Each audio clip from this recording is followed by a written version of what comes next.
Admissions open for next academic year. Pre-KG to class 12. Lakshmi Narayana Vidya Niketan, Panapuram and Lakshmi Narayana Junior School, Ottapalam.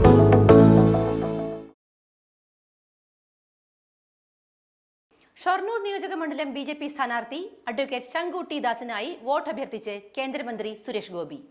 ഇന്നലെ രാത്രി 8 മണി മുതൽ ഷൊർണൂരിന്റെ വിവിധ ഭാഗങ്ങളിൽ കേന്ദ്രമന്ത്രി സുരേഷ് ഗോപി നേരിട്ടെത്തി വോട്ട് അഭ്യർത്ഥിച്ചു. കൂനത്തറയിൽ സംഘടിപ്പിച്ച പൊതുയോഗത്തിൽ കോൺഗ്രസ് വിട്ടെത്തിയ മഹിളാ കോൺഗ്രസ് പാലക്കാട് ജില്ലാ സെക്രട്ടറി ജയലക്ഷ്മിയെ ബിജെപിയിലേക്ക് പൊന്നാട അണിയിച്ചുകൊണ്ട് സുരേഷ് ഗോപി സ്വാഗതം ചെയ്തു. കേരളത്തിലെ ജനങ്ങളെ ബാധിക്കുന്ന വിഷയങ്ങളെ സംബന്ധിച്ച് ഒരു മണ്ഡലത്തിനും, ഒരു ലോക്സഭാ മണ്ഡലത്തിനും, ഒരു നിയമസഭാ മണ്ഡലത്തിനും, ഒരു പഞ്ചായത്തിനും, മുനിസിപ്പാലിറ്റിക്കും, കോർപ്പറേഷനും വേണ്ടിയല്ല സംസാരിച്ചിട്ടുള്ളത്.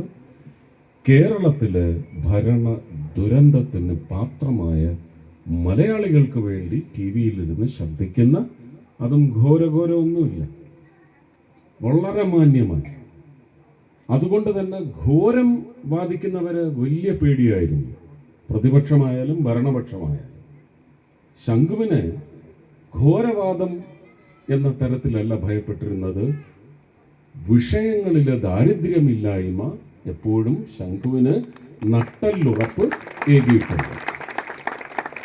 അങ്ങനെ ഒരാളല്ലേ ഒരു വിജയത്തിന് വേണ്ടി ശ്രമിക്കേണ്ടത്? ഒരു മണ്ഡലത്തിൽ ഭാരതീയ ജനതാ പാർട്ടി നയിക്കുന്ന NDA സഖ്യത്തിൻ്റെ ഒരു 60% കാൻഡിഡേച്ചർ എടുത്ത് പരിശോധിച്ചാൽ നമുക്കറിയാം, അതിന് സാധ്യതയുള്ളവരിൽ തുടങ്ങി അതിൽ മികവുള്ളവരെയാണ് നിങ്ങളുടെ മുന്നിൽ വോട്ട് യാചിക്കാൻ വേണ്ടി എത്തിച്ചിട്ടുള്ളത് സ്ഥാനാർത്ഥികൾ.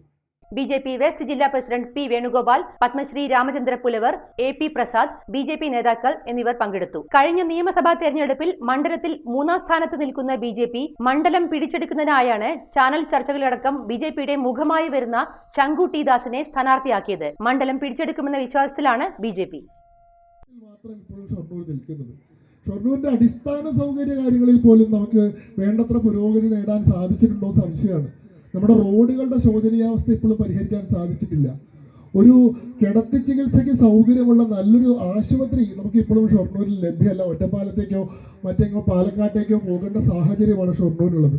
കുടിവെള്ളത്തിന്റെ ലഭ്യതയുടെ കാര്യത്തിൽ പോലും ഷൊർണൂരിന്റെ എല്ലാ പഞ്ചായത്തുകളിലും ഒരു സുസ്ഥിരത കൊണ്ടുവരാൻ നമുക്ക് സാധിക്കും. ഇങ്ങനെ ഏറ്റവും അടിസ്ഥാന സൗകര്യങ്ങൾ പോലും ഉറപ്പുവരുത്താൻ കഴിയാത്ത ആളുകൾ എങ്ങനെയാണ് ഭാവിയെ കരുതി ദീർഘവീക്ഷണത്തോടു കൂടി ഷൊർണൂർ അർഹിക്കുമായിരുന്ന ഉയരത്തിലേക്ക്, ഷൊർണൂർ എത്തേണ്ടിയിരുന്ന ദൂരത്തിലേക്ക് ഷൊർണൂരിനെ നയിക്കുക എന്ന് പറയുന്ന വലിയ ചോദ്യം നമ്മുടെ മുമ്പിലുണ്ട്.